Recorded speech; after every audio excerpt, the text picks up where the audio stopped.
네, 48장 찬송하시겠습니다.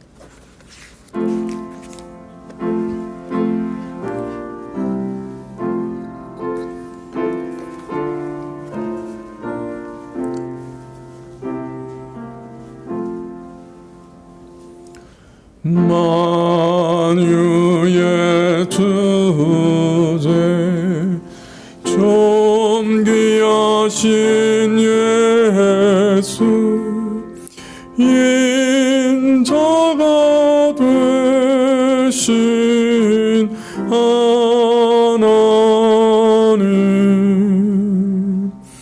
나 사모하여 영원히 섬길 내 영광 되신 주로다.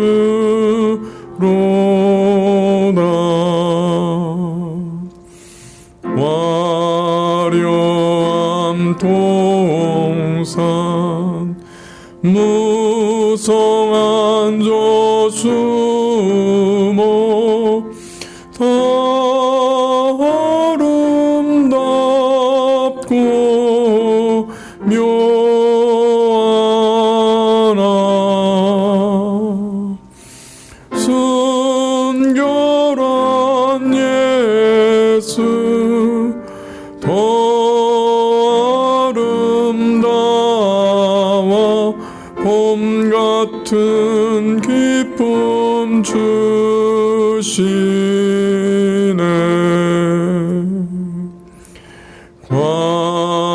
광명한 해와 명랑한 저 달빛 수많은 별들 비치나 주 예수 빛은 더 찬란하여 참 비교할 수 없도다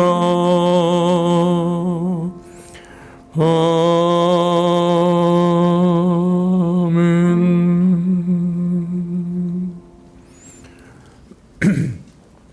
441장 찬송하시겠습니다.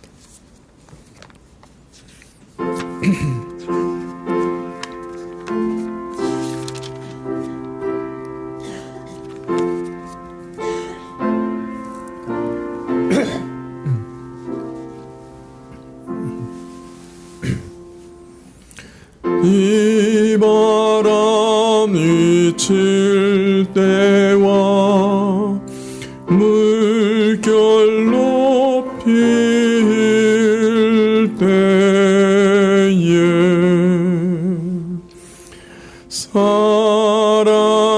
사랑하는 우리 주 나를 품어줍소서 풍파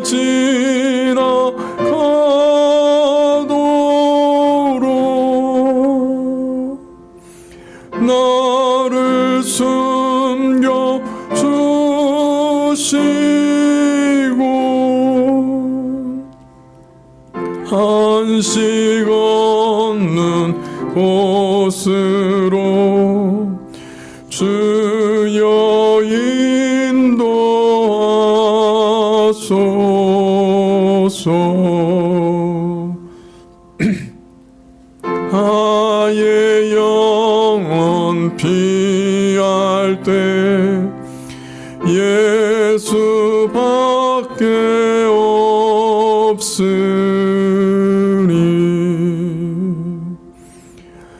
혼자 있게 마시고 위로하여 줍소서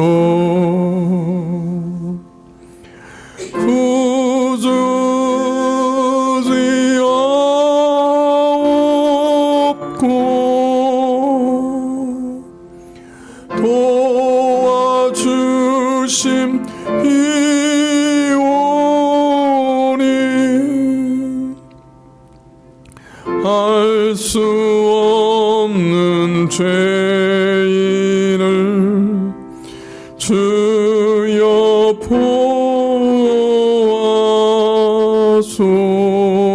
보아소서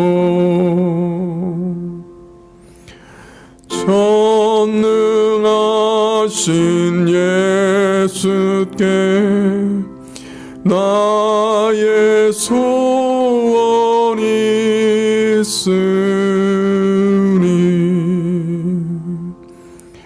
병든 자와 소경을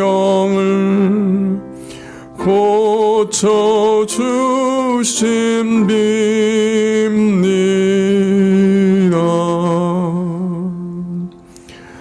나는 죄와 악한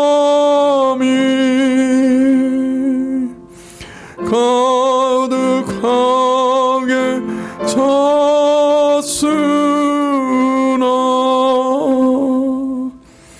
할 수 없는 진리와 은혜 충만하도다.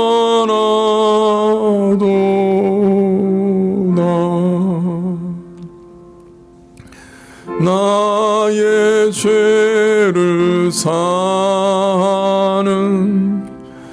주의 은혜 크도다.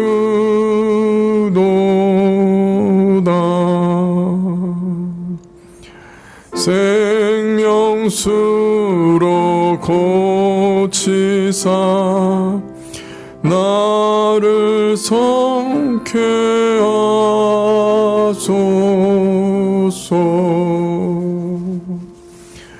생명물은 예수리 마시게 하옵시고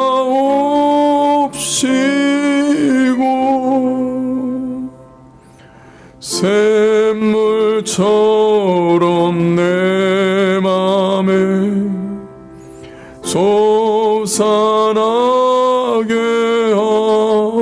하소서. 아멘.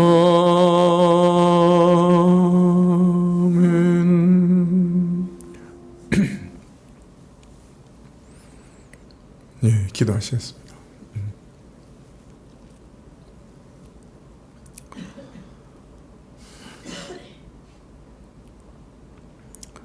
오늘도 주 앞에 나와서 예배드리게 하시니 감사합니다.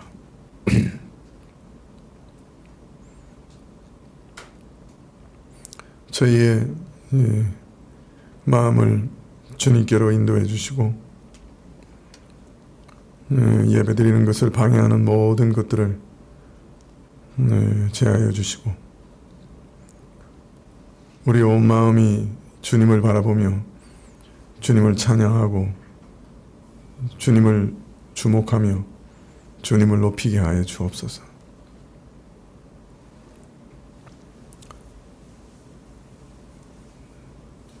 저희 마음이 진실하게 주님께 가닿게 하시고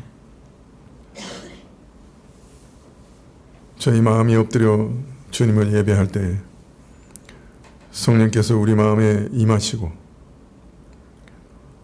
성령의 충만함을 주셔서 우리 속사람 가장 깊은 곳에서부터 참 성령의 생명의 샘이 터지게 하옵시고 그 영육을 다 적시고 흘러나오게 하시기를 구합니다. 그리하여 하나님을 대적하는 모든 죄의 세력과 우리 안에 있는 죄성과 죄로 기울어지는 모든 습관적인 습성들 이 성령의 물로 정결케 하시고 씻어버리시고 깨끗게 하시고 우리 영혼이 주 앞에서 참으로 생명을 얻고 더 얻고 정결하게 하여 주시기를 구하옵나이다.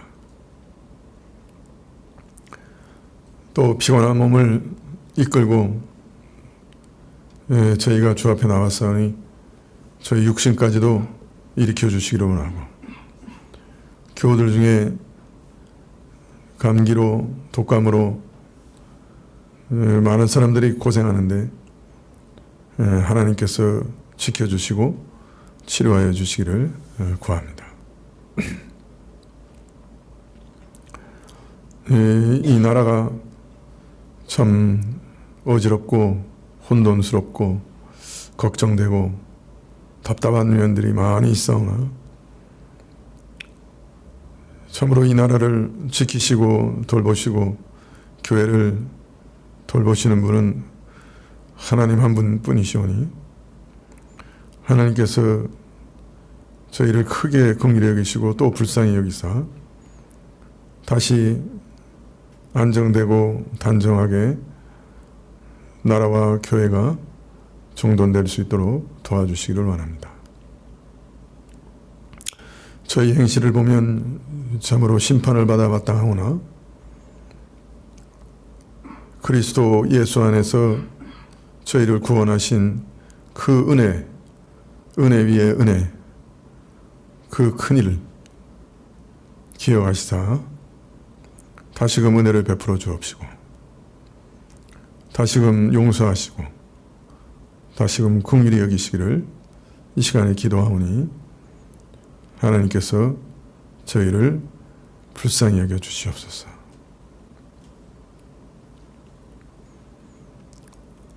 오늘도 저희 안에 참으로 하나님의 말씀을 주시기를 원하고 하나님의 위로하심이 저에게 있게 하시기를 구합니다. 주님께 모든 것을 의탁드리옵고 예수님의 이름으로 기도합나이다. 아멘. 말씀은 시편 91편 8절에서부터 16절까지 말씀입니다.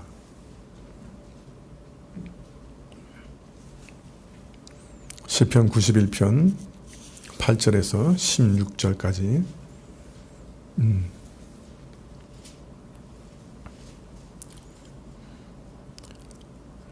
한 절씩 교독하시죠. 오직 너는 목도하리니 악인의 보응이 내게 보이리로다.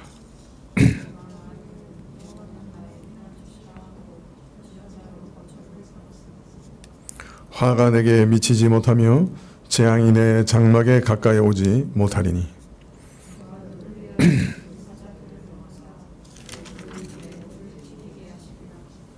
저희가 그 손으로 너를 붙들어 발이 돌에 부딪히지 않게 하리로다.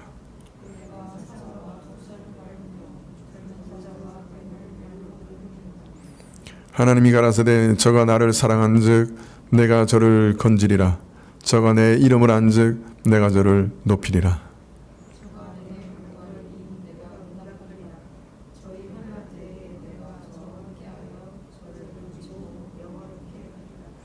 내가 장수함으로 저를 만족해 하며 나의 구원으로 보이리라 하시도다.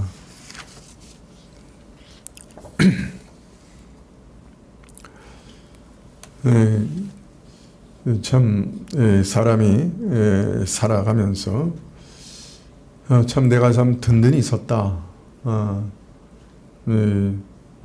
내 인생이 이게 참 아주 든든하게 견고하게 섰다. 그래서 이제 어떤 상황에도 넘어지지 않을 것이다. 이런 사람이 혹 있을까요? 이렇게 말할 수 있는 사람이 있을까요?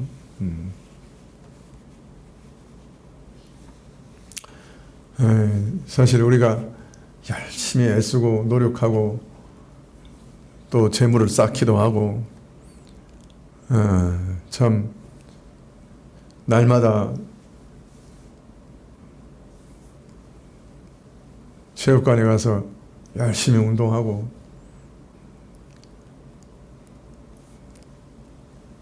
참 여러 가지로 힘씁니다마는 그냥 어떤 면에서는 툭 한번 치면 쓰러지고 말 것 같은 그런 불안한 삶을 이 땅의 모든 사람들 다 그렇게 살아가죠. 이 영영이 변치 않고 든든히 서 있을 수 있는 그런 삶을 누가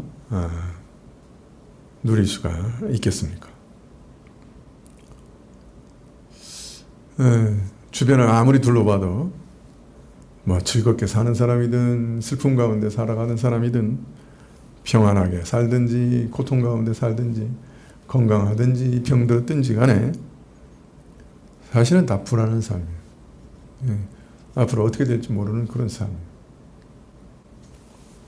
그래서 참 저 사람은 영영이 견고하게 누구도 흔들지 못하는 그런 인생이다. 이렇게 말할 수 있는 사람은 아무도 없죠. 그런데 모세는 우리 인생이 영원히 든든히 설 수 있는 길이 있다 하고 우리에게 가르쳐 주신 거예요.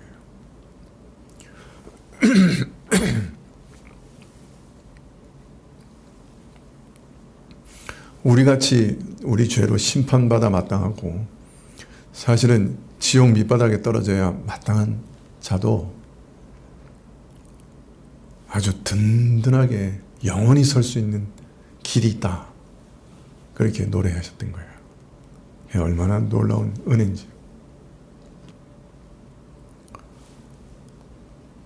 하나님께서 우리에게 쉴 곳을 마련해 주시는, 자기 자신을 우리의 거처로 허락하시는 그 길은 우리로 든든히 서는 길이다.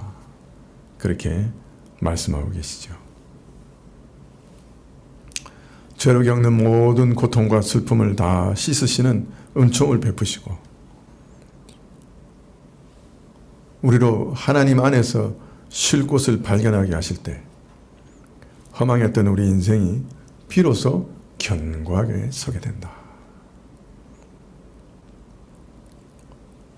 그가 죄로 아무리 망가진 그런 인생이라 해도 하나님 안에서 쉴 곳을 발견하기만 하면, 하나님이 주시는 안식을 발견할 수만 있다면 저는 견고해질 것이다.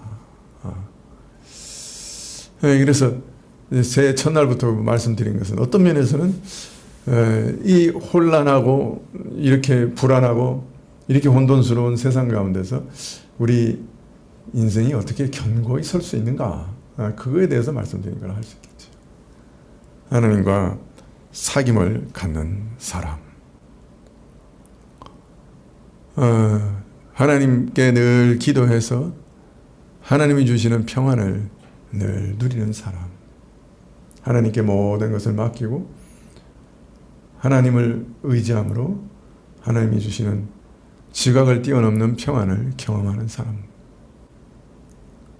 그리고 모세가 말한 대로 하나님을 그 거처로 삼는 사람. 이 사람들은 이 불안한 세계 가운데서 든든히 서는 그런 사람들이다. 견고한 삶이 가능해진 사람들이다. 그렇게 말씀을 드렸습니다. 시편 91편은 이 은혜에 대해서 더욱 구체적으로 알리시되, 하나님에게서 그 거처를, 안식처를 발견한 자가 어떤 사람이냐? 그는 지극히 높으신 이의 은밀한 곳에 거하게 된 사람이다. 전능자의 그늘에 유하게 된 사람이다. 그렇게 말하고 있습니다. 전능자, 지극히 높으신 자의 가장 은밀한 곳에 들어가 안식하는 일이니, 참 사람으로는 상상할 수 없고 바랄 수도 없는 안식이요. 참 지극히 높으신 하나님의 그 날개 그늘 아래서 쉬는 안식이니, 그 누구도 위협할 수 없고 두려워할 필요도 없는 안식이다. 그렇게 노래하고 있는 것이죠. 지난 시간에 신약에서는 그 가장 은밀한 곳이 어디냐? 에베소서에 말씀하시기를 하나님의 우편에 앉으신 그리스도와 함께 하늘에 앉는 그 일이다. 그러니까 이미 앉히셨다. 어떤 면에서 하나님의 그 통치 보좌에 함께 앉게 하셨다. 하나님의 어전 회의에 함께 참여하게 하셨다. 그래서 하나님과의 깊은 사귐 가운데서, 하나님과의 교제 가운데서 성령의 신령한 평안과 안식을 그 가운데 누리게 하셨다. 그렇게 말씀을 드렸지요. 이어지는 내용, 곧 내가 여호와를 가리켜 말하기를 저는 나의 피난처시요 나의 요새시요 나의 의뢰하는 하나님이라 하리니 이는 저가 너를 새 사냥꾼의 올무에서와 극한 연병에서 건질 것임이라. 이렇게 말할 수밖에 없죠. 은밀한 곳에 거하시게 하시니 그가 내가 피난처요 요새고, 그렇기 때문에 가장 치명적인 것도 또 피하기 어려운 그런 파멸도 반드시 건져내신다. 그런 위험 가운데서도 반드시 건져내신다. 그렇게 노래하고 있죠. 그래서 우리가 참 하나님을 항상 의뢰하며 살아갈 때 우리 대적의 치명적인 위협, 숨겨진 올무도 우리를 완전히 무너뜨릴 수 없다. 저가 너를 그 깃으로 덮으시리니 내가 그 날개 아래 피하리로다. 그 진실함은 방패와 손방패가 된다. 이러한 하나님의 안식은 어미 날개 아래 새가 피하듯이 포근하고 참으로 편안한 안식이다. 평강을 누리는 안식이다. 그리고 그의 진실함이 방패가 된다. 그의 성품, 그의 능력, 그의 진실함 약속을 따라 우리에게 베푸시는 안식이니 참 얼마나 이 안식이 든든한가. 그렇게 고백하고 있습니다. 사실 시편 91편 전체가 이처럼 하나님이 베푸시는 안식, 그것이 얼마나 안정한가, 이 안식이 얼마나 든든한가. 우리가 그 안식에 안에 들어가 있기 때문에 견고하게 서 있다. 그것을 노래하고 있는 것입니다. 잠깐 있다가 금방 없어지는 그런 거 아니고 신실하신 하나님께서 언제든까지나 우리의 방패가 되어 주셔서 우리를 지키시는 그런 안식이다. 그런 견고함이다. 그렇게 말한 것이죠. 오늘 읽은 말씀부터는 이런 안식을 얻는 사람들이 겪는 일들을 다시금 쭉 노래하고 있습니다. 8절에 오직 너는 목도하리니 악인의 보응이 내게 보이리로다. 이 말씀은 사실은 신자가 그러면 이 땅에서는 전혀 어려움을 겪지 않는가, 이 견고함 가운데 서 있기 때문에 전혀 재난을 당하지 않느냐, 환난을 당하지 않느냐, 그건 아니다 하는 것을 말하고 있습니다.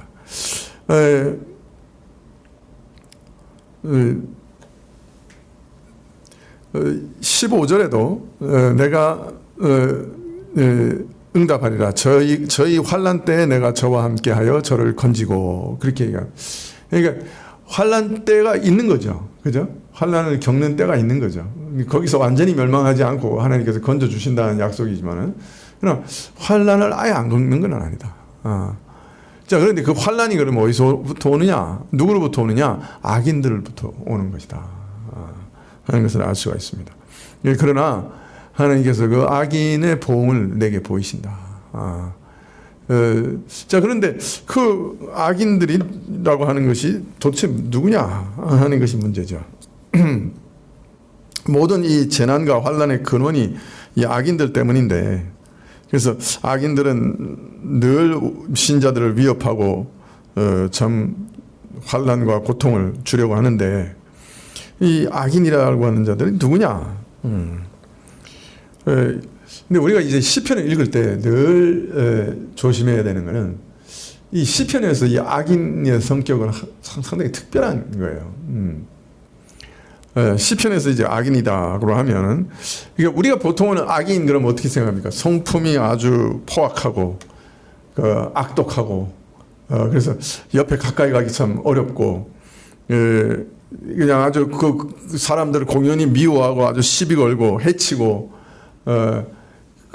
이게 사이코패스 이런 사람 정도 생각하는 거예요. 우리는 악인 그러면.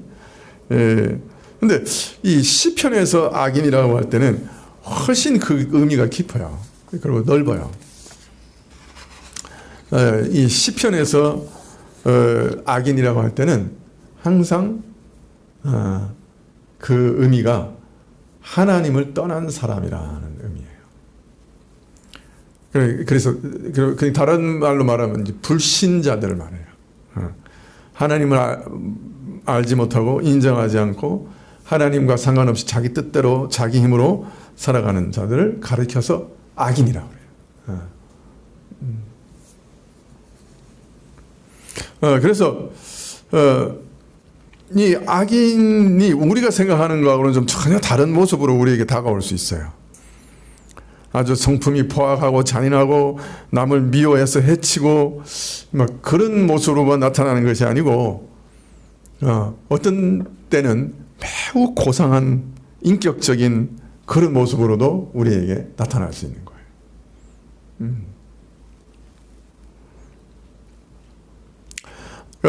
이 악인들은 그런 고상한 언동과 그 가지고 있는 깊은 지식과 탁월한 능력과 그 인격으로 오히려 믿는 자들을 고통 속에 환난 속에 몰아넣을 수가 있는 것이죠. 무지막지한 정치적 폭력이 수많은 신자들의 목숨을 앗아가기도 했지만은 사실은 이 신자들에게 가장 무서운 대적 중에 하나는 그 고상한 종교들, 고등 종교들, 또 아주 고상한 이론들, 이데올로기들, 철학들, 이런 것들이 아주 무서운 대적이죠. 특별히 최근에는 과학 이론들, 이런 것들, 그 아주 믿는 신자들을 고통스럽게 하는, 그리고 집요하게 믿음을 파괴하는 것이 바로 이런 것들이죠. 일반 사회에서는 이런 사람들을 가리켜 뭐라 그래요?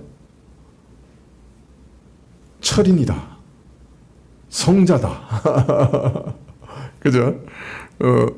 참 인격자다. 최근에 그 합신 선교회에서 그 불교에 관한 책을 보내와서 제가 이렇게 이제 읽고 있는데, 원래 제가 이제 석가모니 되게 좋아했거든요. 근데 이 석가모니의 본질을 한마디로 얘기하기를 그 무신론자의 첫 시작이다, 아마 이렇게 설명을 해놨더라고요.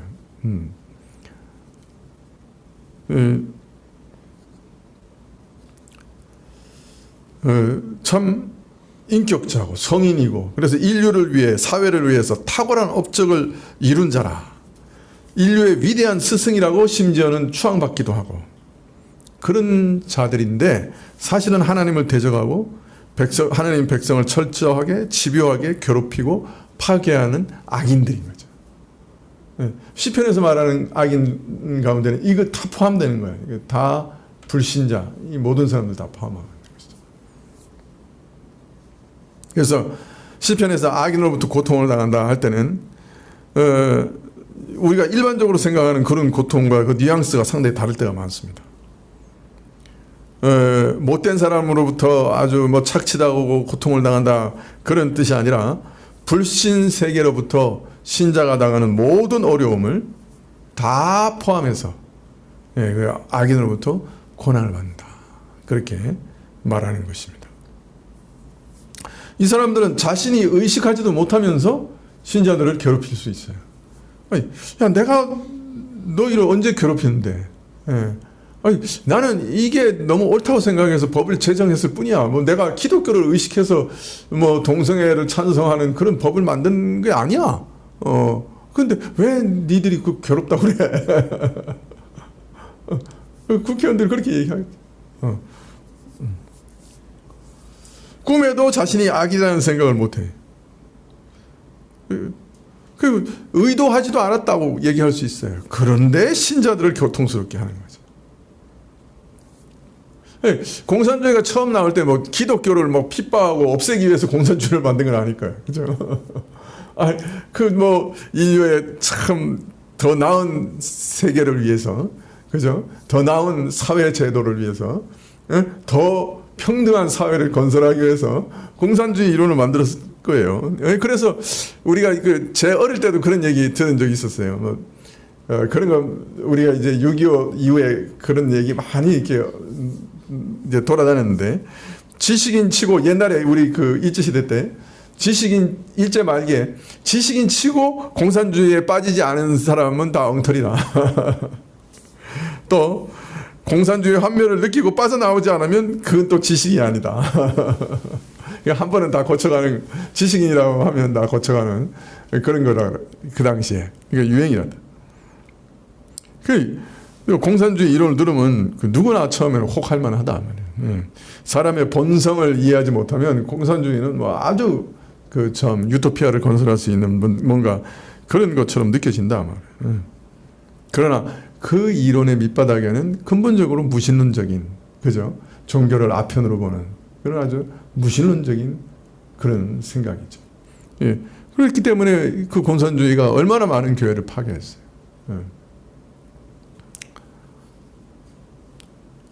예.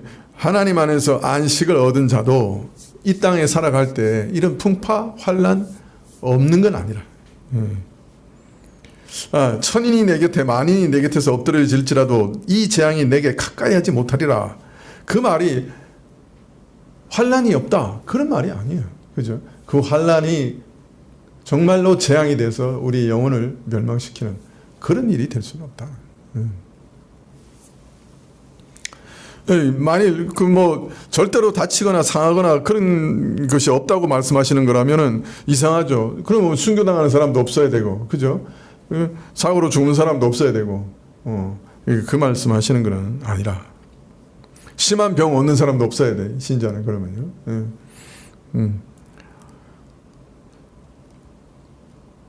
신자는 참으로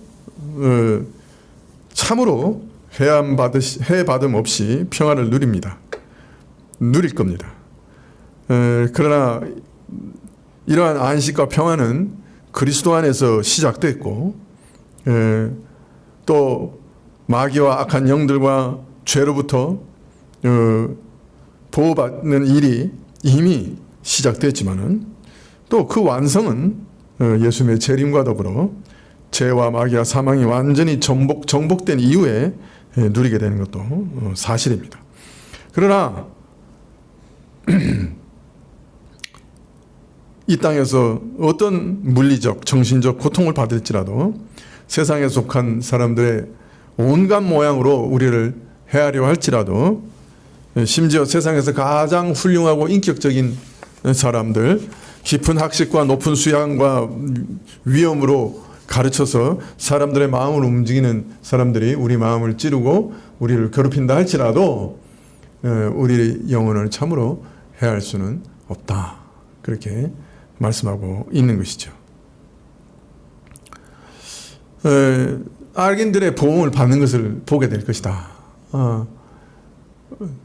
불신자들이 실제로 역사 가운데서도 심판을 받고 또 마지막 날에 모든 사람들이 다 심판을 받지요. 그러나 여기서 주의할 거는, 악인이 보응을 당하는 것을 보게 하신다 그러니까 우리가 속으로 자, 그 쌤통이다. 잘 됐다. 요새 누가 공경에 처한 거 보고 속으로 그거 쌤통이다. 그거 잘 됐다. 속 시원하다. 그런 분 계실지도 모르겠는데 회개하세요.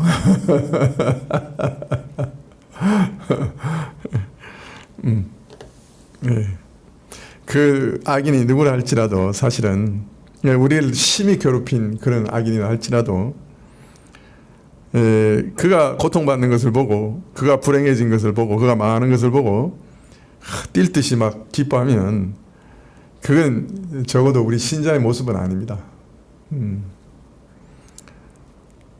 악인의 악을 정당하게 벌하시는 분은, 형벌하시는 분은 하나님 한 분이시고 그것은 하나님의 주권입니다. 그분의 소관이시죠. 그런데 그 하나님도 죄를 공의롭게 심판하실 때 그 악인이 망하는 것을 기뻐하지 않으신다고 하세요. 심판하시지만은 악인이 망해서 멸망하는 것을 하나님 기뻐하시는 건 아니다. 우리도 본질상 똑같은 악인인데 다행히 구원을 얻었어요. 근데 그런 우리가, 은혜로 구원 얻은 우리가 악인이 당하는 형벌을 즐기면서 그 참 잘됐다, 박장대소한다면 그거는 그 신자가 품어서는 안 되는 마음입니다. 우리가 이게 고소한 마음 품기 참 쉬워요, 그죠? 그래, 잘 그럴 줄 알았어. 내가 이거 그렇게 하다 보면 내가 이거 당할 줄 알았어. 내가 언제 당하나 내가 지금 기대하고 있었어.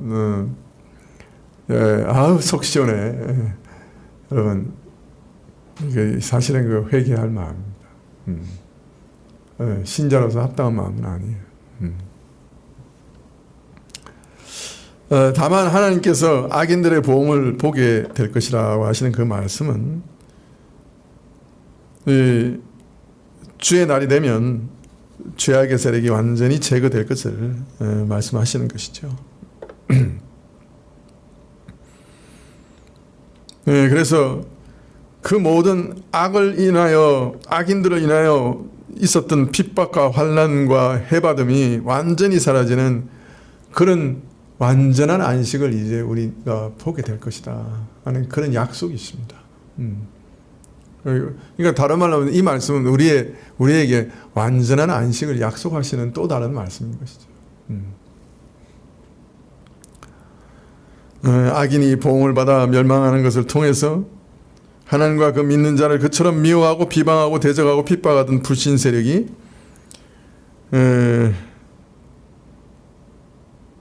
그처럼 자기는 의롭고 옳다고 말하면서 실제로는 악한 자들이 기독교인을 죽이면서 옳고 정당하다고 주장했던 그 행동들이 사실은 죄요, 악이라고 하는 것이 분명히 드러나고 성도의 억울한 사정이 신원될 것이다. 그리고 악인은 무궁한 심판 안에 들어가고 의인은 무궁한 안식과 평안 가운데 들어가게 될 것이다. 그것을 말씀하시는 것이죠. 따라서 믿는 자가 환난과 고통 속에서도 믿음을 지키고 하나님의 뜻대로 살아가며 또 심지어 원수를 사랑하며 저들의 영혼을 위해서까지 기도하는 일들은 잘못된 일이 아니고 헛된 일이 아니라 그 가치가 드러나서 정당한 평가를 받게 될 것이다.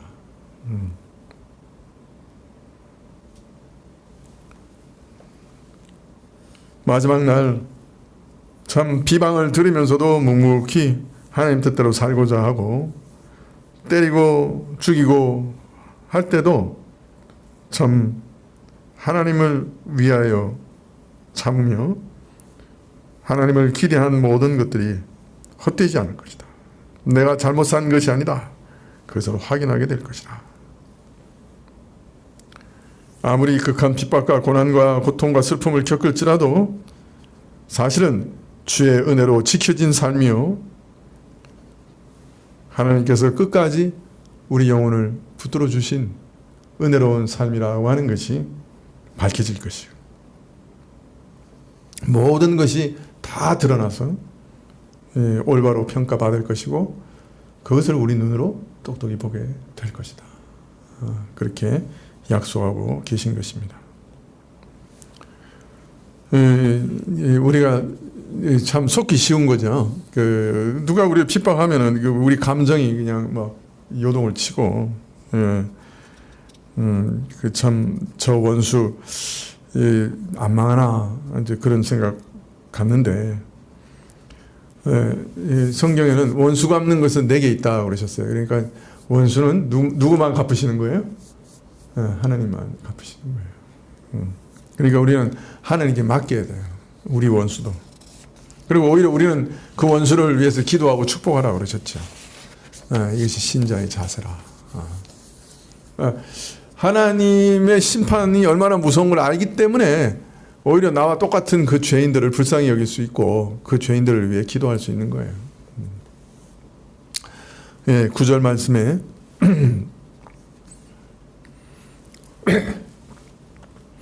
내가 말하기를 여호와는 나의 피난처시라 하고 지존자로 거처를 삼았으므로 여호와 주께서 나의 피난처시라고 함이며 내가 지극히 높으신 자를 내 거처로 삼았습니다. 그렇기 때문에 앞에서 말한 것처럼 어두움 속에서 은밀하게 닥치는 위험이나 대낮에 날아오는 화살이나 교묘하게 감추는 함정이나 백주에 들이닥치는 무지막지한 핍박이나 이런 것들을 두려워하지 않을 수가 있는 것이죠. 무엇보다도 바로 앞에 말한 믿지 않는 불신 세력으로부터의 온갖 핍박도 두려워하지 않는 것이죠. 왜냐하면 하나님을 거처로 삼았기 때문에, 또 그 하나님을 맞설 자가 없는 것을 알기 때문에, 그리고 마지막 날 내 모든 삶의 가치가 확연하게 그 안에서 드러나게 될 것이기 때문에 우리의 안식을 아무도 흔들지 못하는 것이죠. 10절에 화가 내게 미치지 못하며 재앙이 내 장막에 가까이 오지 못하리니, 또 여기서 내 장막에 가까이지 못한다 그러니까 내가 거하는 곳에 가까이 하지 못한다. 그러니까 내 집에 도둑도 안 들어온다. 그렇게 생각하는 분은 없겠죠. 그 거처가 어디입니까? 내 장막이 어디입니까? 하나님의 품이죠. 그러니까 가까이 오지 못하는 거죠. 재앙이. 신령한 장막. 하나님 자신이 우리의 신령한 장막이니 그건 누가 건드리겠어요? 우리가 안전할 수밖에 없는 것이죠. 그래서 11절에 이렇게 얘기합니다. 저가 너를 위하여 그 사자들을 명하사 내 모든 길에 너를 지키게 하심이라. 저희가 그 손으로 너를 붙들어 발이 돌에 부딪히지 않게 하리로다. 내가 사자와 독사를 밟으며 젊은 사자와 뱀을 발로 누르리로다. 하나님을 거처로 삼았기 때문에 하나님께서 이 땅에서 살아가는 모든 길을 지키시는데 사자들을 보내서, 원래 사자라고 하는 게 뭐예요? 이게 흔히 천사라고 이제 성경이 번역을 합니다만은 원래 뜻은 보냄을 받은 자라는 뜻이죠. 천사를 보내서까지라도 이 땅에서 우리를 보호하시고 모든 길에서 지켜주신다. 근데 출애굽기 23장에 보면은 내 사자를 내 앞에 보내어 너를 보호하고 저로 내가 예비한 곳에 이르게 하리라, 그런 말씀을 하시는데, 여기서 사자는 천사를 뛰어넘어서, 그죠? 어떤 면에서는 여호와의 사자, 성육신 하시기 전에 그리스도를 뜻하기도 하지요. 만약 그런 의미까지 포함된다면 여기 사자들이라고 할 때는 하나님으로부터 보내심을 받은 분들, 예수님과 성령님, 이렇게까지도 확대할 수 있을지 모르겠어요. 그리스도도 아버지로부터 보냄을 받았고요. 성령님은 그리스도께서 아버지로부터 받아 보냄을 보내셨죠. 이제 그렇게 되면 하늘의 천사들과, 그죠? 그리스도와 성령님께서 우리를 보호하시고 인도하시고 지키신다. 그런 말씀까지도 될 수 있을 겁니다. 자, 이런 은혜를 입은 자는 사자와 독사를 밟고 젊은 사자와 뱀을 발로 누르게 된다. 그렇게 얘기합니다. 젊은 사자 중에도 가장 강한 사자, 독사, 뱀 중에도 가장 독한 뱀을 짓밟을 거다. 재밌어요. 예수님께서 40일 동안 광야에서 시험을 받으실 때 마귀가 이 말씀을 인용합니다. 그죠? 저가 너를 위하여 그 사자들을 명하사 내 모든 길에서 너를 지키게 하심이라. 그러니까 너희 성전에서 뛰어내려. 그때 예수님께서 이 말씀을 악용하는 그 독한 뱀, 마귀를 이기시고 굴복시키시죠. 근데 그 요 말 바로 다음에, 그죠? 독한 뱀, 젊은 사자를 이기게 하신다. 발로 누른다. 그런 말이 있어요. 재밌죠? 마귀는 이 말씀을 이용해서 예수님을 넘어뜨리려고 했지만 예수님께서는 하나님 안에 참으로 안식하시는 하나님을 거처로 삼으신 우리 예수님은 모든 뱀과 참 젊은 사자 같은 마귀를 발로 짓밟으셨죠. 14절에 하나님이 가라사대 저가 나를 사랑한즉 내가 저를 건지리라 저가 내 이름을 안즉 내가 저를 높이리라 저가 내게 간구하리니 내가 응답하리라.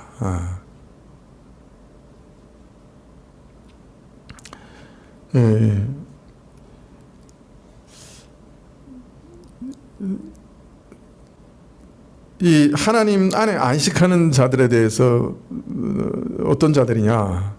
하나님을 사랑하는 자들이고 또 하나님의 이름을 아는 자, 하나님이 누구신지를 아는 자라.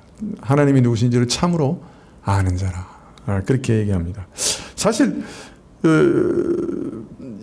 그래서 어떤 면에서 나를 사랑하는 자, 내 이름을 아는 자라고 정령 얘기할 수 있는 분은 누구예요, 사실? 예수 그리스도 한 분밖에 없죠. 그래서 어떤 면에서는 이 약속을 받으실 분은 예수님 한 분뿐이에요, 사실은. 그러니까 본질을 얘기한다면. 그래서 어떤 면에서 시편 91편의 모든 약속은 먼저 그리스도 예수께 적용됐다고 할 수 있어요. 약속된 것이라고 할 수 있어요. 그래서 하나님 아버지께서는 예수 그리스도를 항상 지키시고 보호하셨어요. 아주 여러 번 죽을 고비가 많았죠. 그죠? 벼랑에서 떨쳐서 죽이려고도 했고, 뭐 사람들이 예수님을 죽이려고 그냥 그 유대인들이 그 예루살렘에 올라가실 때마다 그냥 불을 켜서 찾아다니고 여러 번 그냥 시험해서 그냥 함정에 빠뜨리려고 수도 없이 함정 그 여러 가지 교묘한 그냥 그런 그죠 올가미를 씌워가지고 예수님 죽이려고 했고 하나님이 늘 예수님 보호하셨죠. 네. 물론 하나님의 뜻을 따라 십자가에서 죽으셨지만 하나님께서는 저 영혼을 끝까지 보호하시고 부활케 하시고 자기 우편에 앉게 하시고 천지 만물을 다스리는 권세를 저에게 다시 허락하셨던 것이죠. 그러므로 이 약속은 예수 그리스도 안에서 완전하게 이루어졌다고 할 수 있을 겁니다. 그리고 또 어떤 면에서 예수님 안에만 적용될 수 있는 약속이기도 합니다. 그러나 예수께서는 그를 믿고 따르는 자들에게 그리스도 안에서 이 약속의 유효함을 알리시되 너희가 내 이름으로 무엇을 구하든지 내가 시행하리니 이는 아버지로 하여금 아들을 인하여 영광을 얻게 하려 하심이라. 그래서 주의 이름으로 구하면 다 이루어주겠다.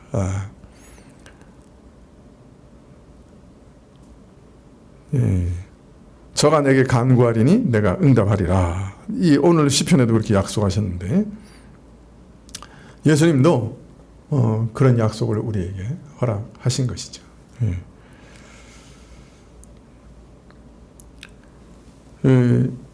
이러한 안식의 은혜를 어떻게 우리가 누리느냐, 하나님을 거처로 삼는 은혜를 어떻게 누리는가. 그래서 모든 해로부터 참으로 보호받는 이 은혜를 우리가 어떻게 누리는가. 하나님 앞에 그리스도의 이름으로 간구함으로 얻게 되고 누리게 되는 것입니다. 간구한다고 하는 것은 참으로 빌립보서에서도 말씀드렸던 것처럼 내 모든 사정을 세세하게 하나님께 아뢰는 것이죠. 그냥 내가 이거 요청하고 응답해 주시고 단순히 주고받는 그 정도로 그치는 것이 아니라 내 사정을 일일이 하나님께 아뢰고 하나님께서는 내 말에 귀를 기울이시고 대답하시고 나의 마음을 주목해 보시고 또 나도 하나님의 뜻을 주목해 보고 그래서 신령한 교통과 사귐이 있는 것, 그것을 말씀하시는 거죠. 계속해서 성경은 말씀하시죠. 이런 하나님을 나의 거처로 삼는 일, 하나님의 참된 평안을 얻는 일, 하나님께서 모든 해에서부터 나를 지켜주시고 보호하시는 모든 일들, 이런 것들이 하나님의 사귐 가운데서, 하나님과의 교제 가운데서 우리 가운데 주어진다 하는 것들을 계속해서 말씀하고 있습니다. 91편 15절 하반절에 저희 환난 때에 내가 저와 함께하여 저를 건지고 영화롭게 하리라. 그래서 그를 환난에서 건지시고 구원하셔서 영화롭게 하시겠다. 16절에 내가 장수함으로 저를 만족해 하며 나의 구원으로 보이리라. 환난 중에도 구원을 맛보게 하시고 누리게 하시는 그 신령한 만족과 기쁨이, 그 안식이, 영혼을 배부르게 하는 그 만족이, 평안이 잠시 있다가 사라지는 것이 아니고 평생 우리와 함께 하는 것이다. 영원히 없어지지 않을 것이다. 주의 나라에서 장구하게 이어질 것이다. 이것이 하나님 안에서 쉴 곳을 발견한 자의 안식이요 평안이에요. 하나님이 우리 거처가 되어 주신다는, 내 거할 곳이 되어 주신다는, 그 품 안에서 쉴 곳을 얻는다는 뜻이라. 이렇게 말씀드릴 수가 있습니다. 2025년 한 해 동안 또 그 이후에도 하나님의 사귐이 우리 삶 가운데 풍성하게 되기를 다시금 기도합니다. 그런 가운데 보호하심과 평안과 안식의 은혜가 우리 마음을 주장하시도록 하나님께서 복 주시기를 기도합니다. 기도하시겠습니다.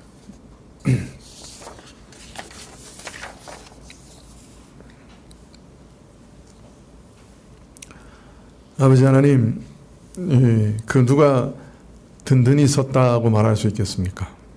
그러나 하나님의 처소에 늘 들어가서, 하나님의 그 지성소에 늘 들어가서, 그리스도께서 그 우편에 계시는 그 보좌에 늘 나가서 하나님과 사귀고 교제하며 하나님의 뜻을 발견하고 또 그 뜻에 순종하며 또 나의 마음을 아뢰고 하나님의 뜻을 발견하는 그런 사람들은 참 그 인생이 든든히 선 것이다. 하나님 안에 거처를 마련했다. 하나님의 품 안에서 보호하심을 받는 사람들이라 말씀하십니다.